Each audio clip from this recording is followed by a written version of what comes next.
Hi guys, welcome back to a new episode of Wake&Tech. Today in this video, I'm going to show you how you can log into your Bank of Baroda Payrolls account. Keep watching the video till the end. To log into your Bank of Baroda Payrolls account, firstly go ahead and launch open your Google search.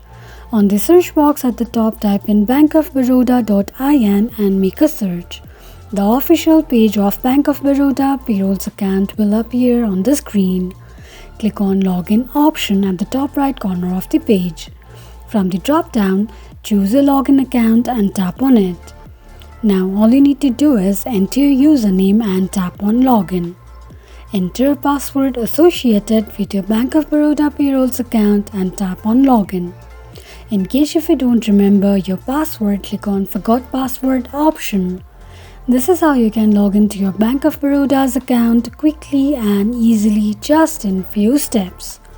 If you have any thoughts or queries, let us know in the comments section. Don't forget to subscribe to our channel. Also press the notification bell icon so that YouTube will notify you whenever we post a new video. I hope this video was helpful to you. Thank you so much for watching.